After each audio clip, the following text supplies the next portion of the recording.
உங்களை தேடி வரும் ஞாயிறு சிந்தனை.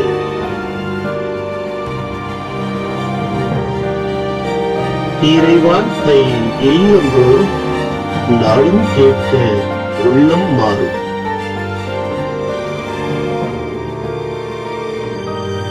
Mercy of God Tamil. இயேசுவில் எனக்கு மிகவும் பிரியமுள்ள சகோதர சகோதரிகளே, திருவருகை காலத்தின் 3வது ஞாயிற்றுக்கிழமையை நாம் கொண்டாட இருக்கிறோம்.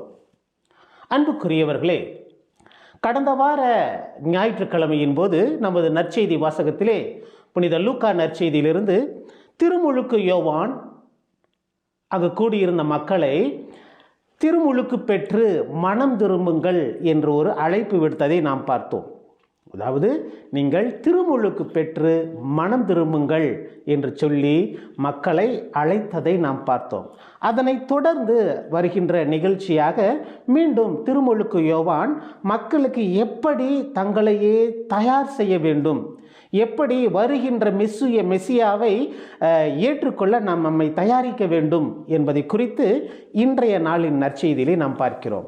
அன்புக்குரியவர்களே, தொடர்ந்து லூக்கா நற்செய்தியினுடைய 3வது அதிகாரத்திலிருந்து இறைவசனங்கள் 10 முதல் 18 முடிய உள்ள இறைவசனங்களை நாம் சிந்திக்க இருக்கிறோம்.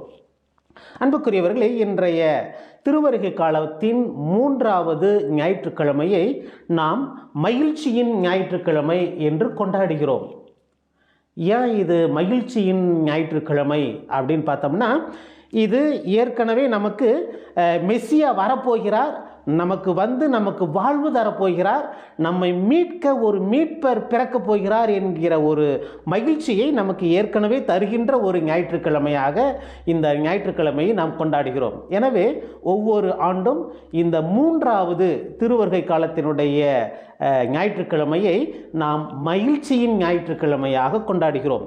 எனவே நமது ஆலயங்களிலே கூட நம்ம 4 மெழுகுதிரிகளை ஒவ்வொரு ஞாயிற்றுக்கிழமையும் ஏற்றுவோம். இந்த 3வது ஞாயிற்றுக்கிழமையின் போது கொஞ்சம் ரோஸ் கலரில் இருக்கிற ஒரு மெழுகுதிரியை ஏற்றுவோம். அது ஒரு மகிழ்ச்சியின் ஞாயிற்றுக்கிழமையை நமக்கு வலியுறுத்துகிறது. மீட்பு நெருங்கிவிட்டது, இதோ வந்துட்டார், இன்னும் கொஞ்ச நாள் தான் இருக்குது அப்படிங்கிற ஒரு மகிழ்ச்சி இருக்கு இல்லையா, அந்த மகிழ்ச்சியை கொண்டாடும் வண்ணமாக இந்த 3வது திருவருகை காலத்தின் ஞாயிற்றுக்கிழமை நம்மை அழைக்கிறது. அதே போல இன்றைய நற்செய்தி மற்றும் முதல் வாசகம், எல்லா வாசகங்களும் கூட நமக்கு இந்த மகிழ்ச்சியை அறிவிக்கக்கூடிய ஒரு வாசகங்களாக அமைகின்றன. உதாரணமாக நாம் பார்க்கின்ற முதல் வாசகத்திலே இறைவாக்கினர் இந்த மக்களுக்கு மகிழ்ச்சியின் செய்தியை அறிவிக்கிறார். ஆண்டவர் வருகிறார், ஆண்டவர் நம்மை மீட்டெடுப்பார், அவர் நம்மோடு சேர்ந்து ஆடி பாடி கொண்டாடுவார் என்று சொல்லுகிறார். பாருங்கள், அந்த முதல் வாசகத்தில் நம்ம பார்க்குறோம், மனிதர்கள் ஆடி பாடி கொண்டாடி பார்த்துருக்குறோம், இல்லை நம்ம எல்லாம் இந்த திருவிழாக்களை கொண்டாடி பார்த்துருக்குறோம். ஆனால் ஆண்டவரே ஆடி பாடுகின்ற மகிழ்ச்சி எங்கேயாவது கேள்விப்பட்டிருக்கிறோமா? பாருங்கள், இறைவாக்கினர் அழகாக சொல்கிறார் நமக்கு, ஆண்டவர் அக்களித்து அகமகிழ்வார், அவர் ஆடி பாடி நம்மோடு மகிழ்ந்திருப்பார். எதுக்குன்னா நம்மளுடைய மீட்புக்காக, நம்மளுடைய சந்தோஷத்தில் சந்தோஷம் காண்கின்ற தெய்வம் தான் நம்முடைய தெய்வம், அவர் சந்தோஷப்படுகிறார் என்பதை குறித்து ஒரு மகிழ்ச்சியான செய்தியை நாம் முதல் வாசகத்திலே பார்க்கிறோம். அதனைத் தொடர்ந்து இன்றைய நற்செய்தி வாசகத்திலே நமது திருமுழுக்கு யோவான் மீண்டும் ஒரு முறையாக அந்த யோர்தான் ஆற்றங்கரை பகுதியிலே மக்களுக்கு போதித்து கொண்டிருக்கிறார். மனம் மாறுங்கள், திருமுழுக்கு பெறுங்கள் என்று சொல்லி அவர்களை இன்னும் இந்த என்னுடைய வாசகத்தினுடைய முதல் பகுதியிலே நாம் பார்த்தீங்கன்னா, அவர் இன்னும் கடுமையான வார்த்தைகளை எல்லாம் சொல்லி பேசுவார். விரியன் பாம்பு குட்டிகளே, ஏற்கனவே மரத்தின் அடியிலே கோடாரி வைத்தாயிற்று, இதிலிருந்து தப்பிக்க பார்க்கிறீர்களா என்றெல்லாம் கொஞ்சம் கடுமையாக வார்த்தைகளும் பேசுவார். அதனைத் தொடர்ந்து வருகின்ற நிகழ்ச்சி தான் இன்றைய வாசகமாக, நற்செய்தி வாசகமாக அமைகிறது. இன்றைய நற்செய்தி வாசகத்திலே மக்களை பார்த்து அவர் சொல்லுகிறார். அதாவது அங்கே கூடியிருக்கிற பாமர சாதாரண மக்கள் கூடி நிற்கிறவர்கள் அந்த திருமுழுக்கு யோவானை பார்த்து கேட்கிறார்கள், நாங்கள் என்ன செய்ய வேண்டும் என்ற கேள்வி. நாங்கள் என்ன செய்ய வேண்டும்? உடனே அந்த மக்களை பார்த்து நீங்கள் என்ன சொன்ன, உங்கள்கிட்ட இருப்பதை பகிர்ந்து கொள்ளுங்கள். முதலாவதாக, உங்களிடம் இருப்பதை ஆடை இல்லாதவர்களுக்கு ஆடை கொடுங்கள், உணவில்லாதவர்களுக்கு உணவு கொடுங்கள். எதுவாவது உங்கள்கிட்ட இருக்கிறத மக்களோடு இல்லாதவங்களோடு பகிர்ந்துங்க. அதுதான் முதல் இது. இரண்டாவதாக, அங்கே கூடியிருக்கின்ற வரி தண்டுபவர்கள், வரி வசூலிப்பவர்கள் கூடியிருக்கிறாங்க. அவங்க கேட்குறாங்க, நாங்கள் என்ன செய்ய வேண்டும் அப்படின்னு சொன்ன உடனே, நீங்கள் உங்களுக்கு குறிப்பிட்ட தொகையை தவிர மேலே அதிகமாக கேட்டு வாங்காதீங்க. ஏன்னா இப்போ நம்ம நற்செய்தியில் கூட பார்ப்போம் இல்லையா, மத்தேயு லேவி வரி வசூலிப்பவர், இல்லை ஜக்கேயு வரி வசூலிப்பவர், இப்படி பல மனிதர்களை நம்ம நற்செய்தியில் பார்க்குறோம். அவங்களெல்லாம் மக்கள் வெறுத்தாங்க. யார்? அங்கே அந்த காலகட்டத்தில் வாழ்ந்த இஸ்ராயல் மக்கள் வெறுத்தாங்க. ஏன் இந்த வரி வசூலிப்பவர்களை பாவிகள்னு சொல்கிறாங்க? ஏன் அவர்களை வெறுக்கிறாங்க அப்படின்னா, அவர்கள் யூதர்கள். இப்போ உதாரணமாக ஜக்கேயுவாக இருக்கட்டும், இல்லை லேவி என்கிற மத்தேயுவாக இருக்கட்டும், இவர்கள்லாம் யூதர்கள்.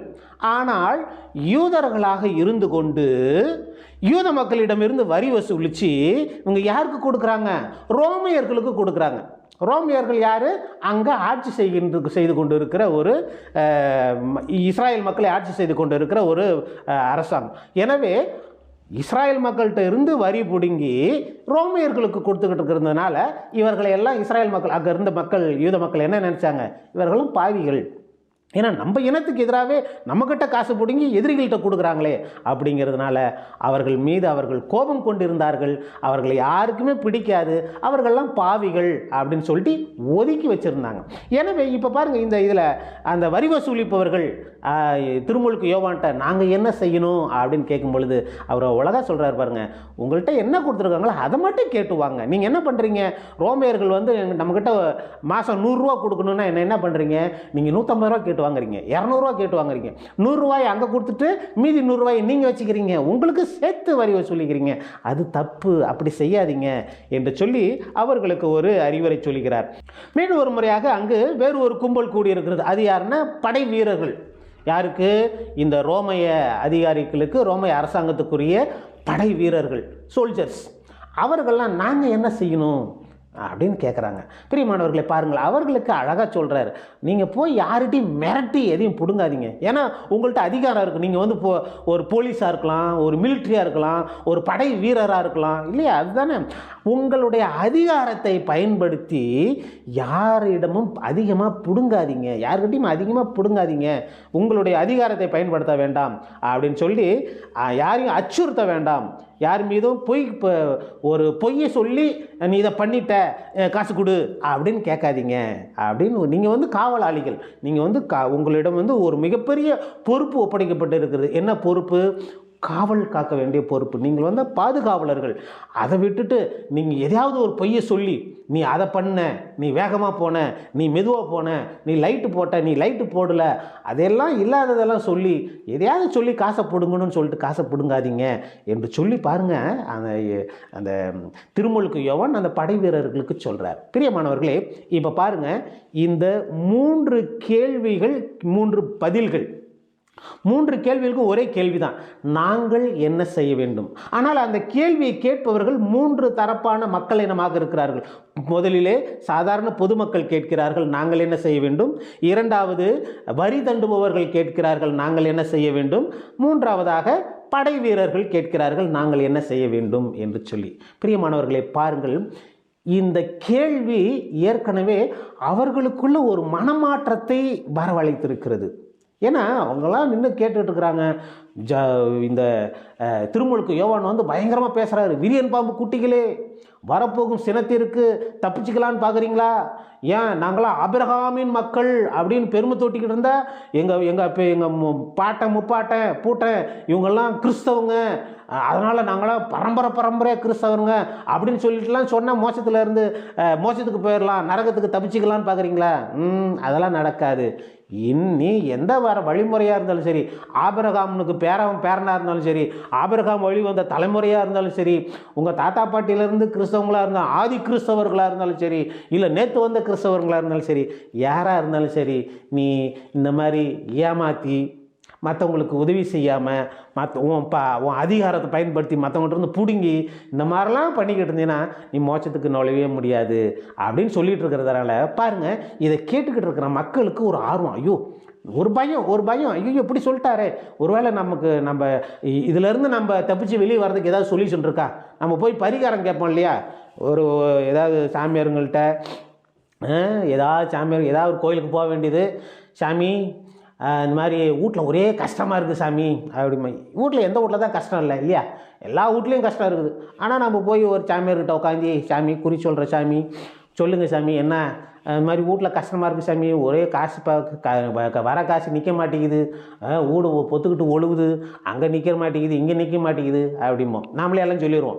அவர் உடனே ஏமா உன் வீடு இப்படி இருக்குதாம்மா, நீ இப்போ இந்த வேலை செய்யாமானோடனே ஐயோ சாமி எல்லாத்தையும் கரெக்டாக சொல்லுது, சாமி எல்லாத்தையும் கரெக்டாக சொல்லுது, உண்மையான சாமி தான் அப்படின்னு சொன்னோடனே என்ன பண்ணுவோம், இந்த மாதிரி பண்ணிட்டேன் 2 சேவலை வெட்டு, ஒரு கடாயை வெட்டு, ஒரு பழத்தை வாங்கு, இந்த 1000 ரூபா பணம் கொடு, இதெல்லாம் சொல்கிறாங்க இல்லையா. அதெல்லாம் கேட்குறதுக்கு என்ன கேட்பாங்க இவங்க, இப்போ வீட்டிலேருந்து போனவங்க, சாமி இதுக்கெல்லாம் ஏதாவது பரிகாரம் இருக்குதா, எப்படி இதுக்கெல்லாம் பரிகாரம் இருக்குதா, என் வீட்டில் பணம் நிற்கிறதுக்கு அப்படின்னு கேட்போம் இல்லையா. அந்த பரிகாரம் மாதிரி தான் இந்த மக்களும் கேட்குறாங்க. யாருக்கிட்ட, திருமுழுக்கு யோவான்ட்ட. ஐயோ எங்களுக்கெல்லாம் பயமாக இருக்குது, ஏதாவது நாங்கள் என்ன செய்யணும் அப்படின்னோடனே பாருங்கள் அந்த பரிகாரமாக என்ன சொல்கிறாரு, உங்களுக்கு இருக்கிறத நீங்கள் இருக்கிறத வச்சு சந்தோஷப்படுங்க, இல்லாத போய் அது இதுன்னு ஆசைப்படாதீங்க. பாருங்கள் இல்லாதவங்கள பார்க்குறீங்களா, அதை ஏதாவது கொஞ்சம் கொடுக்கணும்னு உங்கள்கிட்ட இருக்கிறத கொடுங்க. உங்கள்கிட்ட இருக்கிறத அப்படியே கொடுத்துட்டு நீங்கள் ஓட்டாண்டியே உட்காந்து கூட சொல்லலை, இல்லாதவங்களோடு உங்களிடம் இருப்பதை பகிர்ந்து கொள்ளுங்கள், பாதியை கூட விட்டு கொடுங்க. இல்லை மற்றவங்கள்ட்ட யார்ட்டும் இப்போ உங்களுடைய பவரை வச்சு உங்களுடைய அதிகாரம் வச்சு எதையும் பிடுங்காதீங்க அப்படின்னு சொல்லிட்டு பிரியமானவர்களே 3 விதமான தயாரிப்புகளை நமக்கு திருமுழுக்கு யோவான் கொடுக்கிறார். சாரிட்டி, அதாவது உதவி தானம் செய்ய வேண்டும். 2வது நமக்கு இருப்பதை விட நம்மக்கிட்ட இருக்கிறத வச்சு சந்தோஷப்படணும், எல்லாத்தையும் வாங்கி சேர்த்துக்கணுன்ட்டு ஆசைப்பட வேண்டாம், இருப்பதை வைத்து சந்தோஷமாக இருப்பது. அதிகாரத்தை வைத்து யாரையும் மிரட்டி ஏமாற்றுவது, இந்த 3ஐயும் செய்யாமல் இருந்தால் போதும். இதை கரெக்டாக பயன்படுத்தி இதை நாம் சரியாக வாழ்ந்தால் நாம் இந்த கிறிஸ்து பிறப்பு விழாவுக்கு இது ஒரு நல்ல தயாரிப்பாக இருக்கும் அப்படின்னு சொல்கிறார். இது நம்ம நற்செய்தியினுடைய முதல் பகுதியில் பார்க்குறோம். நற்செய்தியினுடைய 2வது பகுதியில் திருமுழுக்கு யோவான் ஒரு புதிய ஐடியாவை சொல்கிறார். என்னன்னா, அங்கிருந்த கூடியிருந்த மக்கள்லாம் என்ன நினச்சிட்டாங்க, இப்போ ஓகே திருமுழுக்கு யோவான் தான் வரவிருக்கிற மெசியாவோ இருக்குமோ அப்படின்னு நினைக்கிறாங்க. ஏன்னா இவர் பேசுகிற பேச்சு, இவர் பண்ணுற அதிகாரமாக பேசுகிறதெல்லாம் பார்த்தோன்னே இவர் தான் மெசியாவாக இருக்குமோ அப்படிங்கிற ஒரு சந்தேகம் வருது அந்த மக்களுக்கு. உடனே அதை தெரிஞ்சுக்கிட்ட திருமுழுக்கு யோவான் என்ன சொல்கிறாருன்னா பாருங்கள், இல்லை நான் மெஸ்ஸியா இல்லை, நான் மெஸ்ஸியாவை முன்னறிவிக்க வந்த ஒரு ஊழியன், நான் ஒரு ஊழியன். ஆனால் எனக்கு பின்னாடி வராரு பார்த்தீங்களா, அவர் தான் மெஸ்ஸியா. ஏன்னா நான் இப்போ உங்களுக்கு நீரால் ஞானஸ்நானம் கொடுக்குறேன் பாருங்கள். அந்த நம்ம ஊர்லேயே ஆறு ஓடுது, யோர்தான் அடி ஓடுது, ஆற்று தண்ணி ஃப்ரீயாக கிடைக்குது அப்படின்னு சொல்லிட்டு உங்களுக்கு தண்ணியில் ஞானஸ்நானம் கொடுக்குறேன். ஆனால் எனக்கு பின்னாடி வராரு இல்லையா, அவர் தான் உண்மையான மெஸ்ஸியா. அவர் உங்களுக்கு தூய ஆவியானவரால் அந்த நெருப்பிலால் உங்களுக்கு திருமுழுக்கு தருவார். அவர் என்ன செய்வார் தெரியுமா, கையில் பயங்கரமான ஒரு இது வச்சுருக்காரு. அவர் கோதுமைகளை களை எடுப்பார். எல்லா கோதுமைகளை எடுத்து அறுத்து கோதுமைகளை நல்ல கனிதந்த கோதுமைகளை எல்லாம் களஞ்சியத்தில் சேர்த்து இந்த பதிரு வைக்கலாம் இருக்கு இல்லையா, அதெல்லாம் போட்டு எரிச்சிருவார் அப்படின்னு சொல்கிறார். பிரியமானவர்களை பாருங்கள், திருமுழுக்கு யோவானுடைய இந்த இந்த விளக்கம், தண்ணீரை விளக்கம் சொல்லுவாங்க இல்லையா, தன்னை பற்றி விளக்கம். இந்த இடத்துல அந்த மக்கள்லாம் ஒருவேளை இவர் தான் மெஸ்ஸியாவாக இருப்பாரோ, பயங்கரமாக பேசுகிறாரே, நல்லா இருக்குதுப்பா, நல்லா சூப்பராக பேசுகிறாரே அப்படின்னு அந்த பாராட்டை கேட்ட உடனே இந்த திருமுழுக்கு யோவான் என்ன பண்ணியிருக்கலாம், இயேசு தான் கூட இல்லை, தலைவர் ஆள் இல்லை, நம்ம தான் நான் மெஸ்ஸியான்னு சொல்லிக்கிட்டா என்ன அப்படின்னு சொல்லிட்டு சொல்லியிருக்கலாம். கண்டிப்பாக அவர் நான் தான் மெஸ்ஸியா, சரி அவ்வளோ கொஞ்சம் எல்லாம் வீட்டில் இருந்தெல்லாம் கொஞ்சம் கொடுங்க, கொஞ்சம் காணிக்கு சேர்த்து போடுங்க, கொஞ்சம் அது பண்ணுங்கன்னு சொல்லிட்டு அவர் அந்த சூழ்நிலையை பயன்படுத்தி அவருக்குரிய காரியங்களை செய்திருக்கலாம். ஆனால் பாருங்க, அதுதான் தன்னடக்கம், அதுதான் அந்த தாழ்ச்சின்னு சொல்லுவாங்க இல்லையா. தாழ்ச்சி ஒரு முக்கியமான நல்ல ஒரு பழக்கம், கிறிஸ்தவர்களுக்கு தேவையானது தாழ்ச்சி. அந்த இடத்தில் நான் அவர் அல்ல, நான் மெஸ்ஸியா அல்ல, நான் ஒரு சாதாரண ஊழியன். எனக்கு கொடுத்துருக்கிற பணி என்னன்னா, வரவருக்கு வழியை ரெடி பண்ணும், வரவருக்கு வழியை ஆயத்தம் செய்யணும், அதுதான் என்னுடைய பணி. ஆனால் வரவர் பின்னாடி வரவர் தான், அவர் தான்ப்பா உண்மையான மெசியா, அவர்கிட்ட போங்க, அவர் தான் உண்மையாக, நான் சும்மா ஒரு சாதாரண ஆள் தான் அப்படின்னு ஒரு தாழ்ச்சியோடு அந்த ஏற்றுக்கிறார் இல்லையா. அதுதான் இந்த ஒரு பண்பு பிரியமானவர்களே நமக்கெல்லாம் ஒரு நல்ல ஒரு பாடத்தை தருகின்ற ஒரு பண்பாக இருக்கிறது. ஏன்னா நம்ம பங்குல கூட பாருங்கள், சாமியார்னு ஒருத்தர் இருப்பார், சாமியார் அப்புறம் அவரு கூட பங்கு குழு மக்கள் இருப்பாங்க, அந்த குழு இருப்பாங்க, இந்த குழு இருப்பாங்க, உதயசர் இருப்பாங்க, இல்லை பாடகர் குழு. ஏன்னா இதெல்லாம் சேர்ந்தது தான் ஒரு பங்கு. ஒரு பங்கு சாமியார், அவரை சுற்றி பங்கு குழுவினர், அப்புறம் மரியான் சேனை இருக்கும், பாடகர்கள் குழுவினர் இருக்கும், சிறுவர்கள் இது இருக்கும், இளைஞர்கள் இருப்பாங்க, மரியாதை சேனை இருக்கும், இன்னும் நிறைய குழுக்கள்லாம் இருக்கும். இத்தனை குழுக்களும் சேர்ந்தது தான் ஒரு பங்கு இல்லையா. இப்போ சாமியார் ரோலை சாமியார் மாதிரி நான் தான் பங்கு சாமியார்ன்ட்டு உதய சார் ஆடினார்னா எப்படி இருக்கும்? இல்லை உதய சார் தான் நான் தான் உதய சார்னு பாட்டு கிளாஸெல்லாம் சேர்ந்து ஒரு ஆட்டம் போட்டால் எப்படி இருக்கும்? இல்லை மரியாதை சேனைக்காரங்களாம் நாங்கள் தான் பாட்டு பாடுவோம் அப்படின்ட்டு மரியாதை சேனை கும்பல்லாம் கோயிலில் உட்காந்து பாடலாம் இல்லையா. அவங்கவுங்களுக்கு ஒவ்வொரு பங்கில் அவரவர்களுக்கு உரிய பங்கு இருக்கிறது. என்னுடைய இடம் எது? நான் இந்த பணியைக்காக தேர்ந்தெடுக்கப்பட்டிருக்கிறேன், நான் அந்த பணியை செய்வேன் என்று சொல்லி ஒவ்வொருவரும் தன்னுடைய பணியை உணர்ந்து தன்னுடைய இடத்தை உணர்ந்து அந்த பணியை நாம் செய்கின்ற பொழுது திருச்சபை என்கிற நமது பங்கு ஒட்டுமொத்தமாக அழகாக வளர்கின்றது. ஏன் இடத்த நீ பிடிச்சிக்க, நான் உன் இடத்த நான் ஏன் பிடிச்சிக்க அப்படின்னு ஒவ்வொருவரும் அடுத்தவங்க இடத்துக்கு ஆசைப்பட்டு போய்கிட்டே இருந்தால் பங்கு அது ஒரு கலவர பூமி ஆயிரும். அது பங்கு மாறாக இருக்காது. எல்லாரும் அவங்கவுங்க இடத்த அடுத்தவங்க இடத்துக்கே ஆசைப்பட்டு பிடிச்சிக்கிட்டு இருந்தால் என்ன வருது இல்லையா. பங்கு சாமியார் போய் நான் பாட்டு கிளாஸ் தான் இருப்பேன், நான் பூசெல்லாம் வைக்க மாட்டேன் அப்படின்னு பாட்டு கிளாஸில் நின்று அவர் பொழுதுனையும் பாட்டு பாடிக்கிட்டு இருந்தால் பூசார் வைக்கிறது இல்லையா.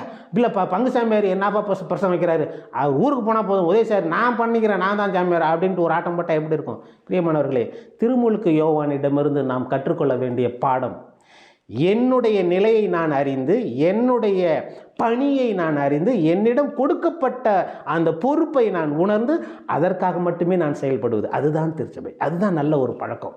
திருமுழுக்கு யோவான், நான் இயேசுவின் வருகைக்காக தயாரிக்க அனுப்பப்பட்டவன், நான் ஒரு சாதாரண ஊழியன், என்னுடைய பணியை நான் செய்கிறேன், அவ்வளோதான். எனக்கு பின்னாடி வரவர் தான் மெஸ்ஸியா என்று சொல்லி வருகின்ற ஆண்டவரை அவர் சுட்டி காட்டுகிறார். எனவே பிரியமானவர்களே, இன்றைய திருவருகை காலத்தின் 3வது ஞாயிற்றுக்கிழமையாக மகிழ்ச்சியின் ஞாயிற்றுக்கிழமையாக நாம் கொண்டாடுகிறோம். எனவே வரவிருக்கும் பாலன் இயேசு கிறிஸ்து, வரவிருக்கும் மெஸ்ஸியா, பிறக்க இருக்கும் மெஸ்ஸியாவை நாம் இன்னும் ஆர்வமாக எதிர்கொண்டு நம்மையே நாம் தயார்படுத்தி வரவிருக்கும் மெஸ்ஸியாவை நமது உள்ளத்திலும் இல்லத்திலும் பிறக்கச் செய்வோம். ஆமென்.